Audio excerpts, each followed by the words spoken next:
জানিয়ে দিব এই মুহূর্তে আমাদের হাতে এসেছে বাংলাদেশের গুরুত্বপূর্ণ আপডেট সংবাদের শিরোনাম। শুরুতেই থাকছে ভোটের মাঠে বিএনপির কাটা বিদ্রোহী প্রার্থী, দলের সিদ্ধান্তের বাইরে গিয়ে লড়ছেন 92 জন।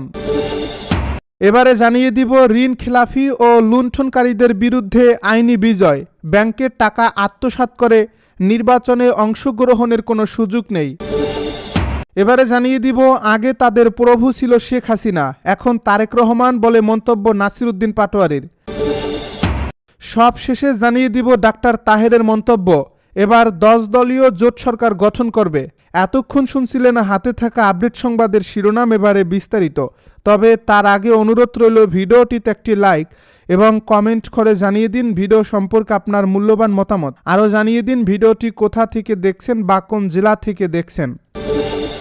ভোটের মাঠে বিএনপির কাটা বিদ্রোহী প্রার্থী, দলের সিদ্ধান্তের বাইরে লড়ছেন 92 জন। প্রতীক বরাদ্দের পর পাল্টে গেছে ভোটের রাজনীতির দৃশ্যপট। দলীয় হাইকমান্ডের কঠোর হুঁশিয়ারি এবং বহিষ্কারাদেশ উপেক্ষা করেই সারা দেশে ৭৯টি আসনে বিএনপির 92 জন প্রার্থী এখন নির্বাচনী লড়াইয়ে অনড়। তাদের সাথে যোগ হয়েছে জামায়াতের একজন নেতাও, যিনি দলীয় সিদ্ধান্ত অমান্য করে স্বতন্ত্র হিসাবে ভোটের মাঠে লড়েছেন। ব্রাহ্মণবাড়িয়া 2 আসনে আলোচনার কেন্দ্রে রয়েছেন ব্যারিস্টার রুমিন ফারানা। দল থেকে বহিষ্কার হওয়ার পরও তিনি তার মনোনয়নপত্র প্রত্যাহার করেননি। বুধবার দুপুরে জেলা প্রশাসকের কার্যালয় থেকে তাকে হাঁস প্রতীক বরাদ্দ দেওয়া হয়। প্রতীক পাওয়ার পর তিনি সাফ জানিয়ে দিয়েছেন, জনগণের সেবা করার তাগিদ থেকেই তিনি নির্বাচনে লড়ছেন। এই আসনে বিএনপি আনুষ্ঠানিকভাবে জমিয়ত উলামায়ে ইসলামের কেন্দ্রীয় যুগ্ম মহাসচিব জুনায়েদ আল হাবিবকে সমর্থন দিলেও রুমিন ফারানা নিজের অবস্থানে অনড়। তিনি আশা প্রকাশ করেন, রাজনৈতিক দলগুলো বৃহত্তর স্বার্থে নির্বাচনী আচরণ বিধি মেনে চলবে এবং কোনো ধরনের বিশৃঙ্খলায় জড়াবে না। অন্যদিকে হবিগঞ্জ 1 আসনে উত্তাপ ছড়াচ্ছেন স্বতন্ত্র প্রার্থী শেখ সুজাত মিয়া। নিজেকে এলাকার কিং দাবি করে ঘোড়া প্রতীক নিয়ে তিনি চ্যালেঞ্জ ছুড়ে দিয়েছেন ধানের শীষের প্রার্থী বিশিষ্ট অর্থনীতিবিদ ডক্টর রেজা কিবরিয়াকে। সুজাত মিয়ার দাবি, গত ৪৫ বছর ধরে তিনি নবীগঞ্জ বাহুবলের মানুষের সুখে দুঃখে পাশে আছেন, তাই ভোটাররা তাকেই বেছে নেবেন। সিলেট 5 আসনে জেলা বিএনপির সহ সভাপতি মামুনুর রশিদ দলীয় সিদ্ধান্তের ঊর্ধ্বে গিয়ে প্রার্থিতা টিকিয়ে রেখেছেন। তিনি মনে করেন, ব্যক্তিগতভাবে দল যাই ধারণ করুক না কেন, জনগণের প্রত্যাশার চাপেই তিনি স্বতন্ত্র হিসেবে দাঁড়িয়েছেন। পটুয়াখালী 3 আসনে লড়াই জমিয়ে তুলেছেন হাসান মামুন। সেখানে বিএনপি শরিক দল গণ অধিকার পরিষদের সভাপতি বিপি নুরুল হক নূরকে সমর্থন দিলেও হাসান মামুন ঘোড়া প্রতীক নিয়ে ভোটের মাঠে নেমেছেন। তার দাবি, বঞ্চিত নেতাকর্মীদের আশা আকাঙ্ক্ষা পূরণ করতেই তিনি দলের সিদ্ধান্তের বাইরে গিয়েছেন। ঝিনাইদহ 4 আসনে গণ অধিকার পরিষদের সাধারণ সম্পাদক রাশেদ খানের ধানের শীষের প্রতীকের বিপরীতে স্বতন্ত্র হিসেবে লড়ছেন সাইফুল ইসলাম ফিরোজ। ঋণ খেলাফি ও লুণ্ঠনকারীদের বিরুদ্ধে আইনি বিজয়, ব্যাংকের টাকা আত্মসাৎ করে নির্বাচনে অংশগ্রহণের কোনো সুযোগ নেই। দীর্ঘ 17 বছর ধরে যারা দেশের আর্থিক খাতকে ধ্বংস করছে, জনগণের আমানত লুট করে বিদেশে পাচার করেছে এবং বিলাসী জীবনযাপনের মাধ্যমে সাধারণ মানুষের সাথে প্রতারণা করেছে, তাদের দিন ফুরিয়ে আসছে। সম্প্রতি আদালত এবং নির্বাচন কমিশনের সাহসী সিদ্ধান্তে এটি স্পষ্টভাবে প্রমাণিত হয়েছে যে দেশের গণতান্ত্রিক ব্যবস্থায় কোনো ব্যাংক ডাকাত বা ঋণ খেলাপির স্থান নেই। বিশেষ করে 5ই অগাস্টের ছাত্র জনতার বিপ্লবের পর দেশে যে নতুন রাজনৈতিক সংস্কৃতির সূচনা হয়েছে, সেখানে ব্যাংক লুটেরাদের কোনো ধরনের ছাড় দেওয়া হবে না বলে দৃঢ় অবস্থান নিয়েছেন আইনজীবী ও সংশ্লিষ্টরা। উচ্চ আদালতের সাম্প্রতিক এক রায়ে স্পষ্ট করে বলা হয়েছে, যারা ব্যাংকের হাজার হাজার কোটি টাকা আত্মসাৎ করে এবং হলফনামায় তথ্য গোপন করে নির্বাচনে অংশ নিতে চায়, তারা নির্বাচনে অংশ নেওয়ার অযোগ্য বলে বিবেচিত হবেন। সম্প্রতি এক প্রার্থীর মনোনয়নপত্র বাতিল প্রসঙ্গে আদালত উল্লেখ করেন, মনোনয়নপত্র জমা দেওয়ার দিন পর্যন্ত যদি কোনো প্রার্থীর ঋণ অপরিশোধিত থাকে এবং তিনি যদি হলফনামায় সে তথ্য গোপন করেন, তবে তা সরাসরি জালিয়াতি ও প্রতারণা হিসেবে গণ্য হবে।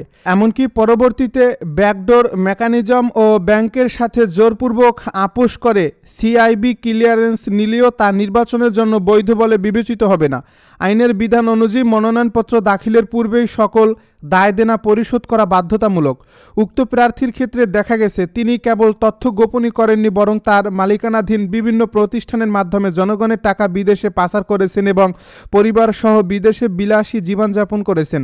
এ ধরনের লুণ্ঠনকারীরা মূলত নির্বাচনকে একটি মানি মেকিং মেশিন বা অর্থ উপার্জনের প্রজেক্ট হিসেবে ব্যবহার করতে চায়।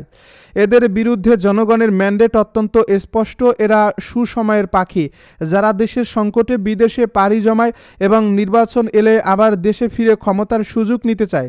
শিয়ালকে যেমন মুরগির পাহারাদার দেওয়া যায় না, তেমনি ব্যাংক চোরদের সংসদে পাঠিয়ে দেশের আর্থিক খাত সংস্কার সম্ভব নয়। হাইকোর্টের এই রায় লুণ্ঠনকারী চক্রের বিরুদ্ধে এক কঠোর বার্তা এবং এটি 12ই ফেব্রুয়ারি নির্বাচনে জনগণের বিজয় নিশ্চিত করবে। কোনো প্রকার অবৈধ পন্থায় বা আইনি বহির্ভূতভাবে কেউ যাতে নির্বাচনে অংশ না নিতে পারে, সেজন্য আইনজীবী সমাজ ও নির্বাচন কমিশন অতন্দ্র প্রহরীর মতো কাজ করছে। আগে তাদের প্রভু ছিল শেখ হাসিনা, এখন তারেক রহমান, নাসিরুদ্দিন পাটোয়ারীর মন্তব্য। সংবাদ মাধ্যমের একাংশের প্রতি ক্ষোভ প্রকাশ করে এনসিপি নেতা ও ঢাকা ৮ আসনে 10 দলীয় জোটের প্রার্থী নাসিরুদ্দিন পাটোয়ারী বলেন, বিএনপি থেকে যা আছে তা লাইভ করেন এবং যখন আমাদের ভয়েসগুলো রেইজ করি এগুলো প্রকাশ করতে চান না আপনারা। এ সময় মিডিয়ার মধ্যে কু হয়ে গেছে কিনা প্রশ্ন রাখেন নাসিরুদ্দিন পাটোয়ারী। বুধবার দুপুরে প্রতীক বরাদ্দ পাওয়ার পর সাংবাদিকদের সঙ্গে আলাপকালে এসব মন্তব্য করেন তিনি তার আসনে বিএনপি প্রার্থী মির্জা আব্বাসের বিরুদ্ধে অভিযোগ করে বলেন, মির্জা আব্বাস ভাইয়ের লোক গিয়ে কাঠ চাচ্ছে, দরজায় নক করছে, মানুষের ঘুমে ডিস্টার্ব করছে, মানুষ অফিস করে এসে একটু ঘুমাচ্ছে, তারা গিয়ে ঠক করতেছে, ভাই উঠেন, ধানের শীষটা একটু দেখেন। নির্বাচন কমিশনকে এসব বিষয়ে ব্যবস্থা নেওয়ার আহ্বান জানান তিনি। নাসিরুদ্দিন পাটোয়ারী বলেন, আমরা বলি যে আমরা একসঙ্গে সবাই রাজনীতি করব, এখানে বাংলাদেশে একটা সুন্দর নির্বাচন উপহার দেব। আমরা প্রার্থীরা এ ধরনের ব্যবস্থা থেকে এসে সুন্দর ইলেকশন, সুন্দর নির্বাচন প্রক্রিয়া হওয়া উচিত। গণমাধ্যমের একাংশের উপর ক্ষোভ প্রকাশ করে তিনি বলেন, মিডিয়ার মধ্যে কি কু হয়ে গেছে নাকি? বিএনপি থেকে যা আছে তা লাইভ করেন এবং আমরা যখন ভয়েসগুলো রেজ করি এগুলো আপনারা প্রকাশ করতে চাচ্ছেন না। আমি গণ অভ্যুত্থানের পর সব মিডিয়া সম্পাদককে বলেছিলাম যে আপনাদের চেহারাগুলো মানুষের সামনে দেখাতে লজ্জা পাবেন, এখন তো আরও বেশি লজ্জা পাবেন। তারা প্রভু চেঞ্জ করেছেন, তাদের আগে প্রভু ছিল শেখ হাসিনা, এখন প্রভু তারেক জিয়া। এনসিপির এই নেতা বলেন, প্রভু চেঞ্জ করার রাজনীতি বাংলাদেশে করতে দেওয়া হবে না। আমরা বলেছি আমরা কোনো দলের বিরুদ্ধে নই। এবার 10 দলীয় জোট সরকার গঠন করবে জানালো ডাক্তার তাহের। জামায়াতে ইসলামীর কেন্দ্রীয় নায়েবে আমির ডাক্তার সৈয়দ আবদুল্লাহ মোহাম্মদ তাহের বলেছেন, এবার 10 দলীয় জোট সরকার গঠন করবে। এই জোটে দেশের একমাত্র জীবিত বীর বিক্রম মুক্তিযোদ্ধা এবং ছাত্র প্রতিনিধিরা আছে। আমি চাই প্রতিহিংসার রাজনীতি বন্ধ হোক। আমি নির্বাচিত দলে দলীয়ভাবে কাউকে বিবেচনা করব না, সবার সঙ্গে সমান গুরুত্ব দিয়ে কাজ করব। বুধবার বিকেলে কুমিল্লার 14 গ্রাম পৌরসভা ও 13 ইউনিয়নের সাবেক চেয়ারম্যান, কমিশনার ও মেম্বারদের সঙ্গে মত বিনিময় সভায় প্রধান অতিথি বক্তব্যে তিনি এসব কথা বলেন। ডাক্তার তাহের বলেন, আগামী নির্বাচন একটি চ্যালেঞ্জ হিসেবে নিতে হবে। আগামীর বাংলাদেশ সব শ্রেণীর মানুষের অধিকার রক্ষার বাংলাদেশ হিসেবে মনে করতে হবে। আগামী নির্বাচন আমাদের তরুণ প্রজন্মের জন্য একটি সুখী সমৃদ্ধশালী সমাজ উপহার দেওয়ার জন্য একটি মাইলফলক হিসেবে কাজ করতে হবে। নারী অধিকারের ব্যাপারে আমরা অধিক সোচ্চার আছি। তিনি বলেন, আগামী নির্বাচন খুবই চ্যালেঞ্জিং জাতীয়ভাবে। স্বাধীনতার 54 বছর পর আমরা ভারতীয় দাসত্ব থেকে 5 আগস্ট বিপ্লবের মাধ্যমে মুক্তি পেয়েছি। আমরা স্বাধীন ছিলাম না, আমাদের একটা ভূখণ্ড ছিল, কিন্তু যারাই সরকারে ছিল তারা ভারতের সঙ্গে বশ্যতার স্বীকার করে এ দেশকে পরিচালনা করেছিল। আমাদের যুবকেরা জীবন ও রক্ত দিয়ে সে ভারতীয় আধিপত্যবাদ থেকে বাংলাদেশকে মুক্ত করেছে। আমরা দ্বিতীয় স্বাধীনতা অর্জন করেছি, নতুন বাংলাদেশ গড়েছি।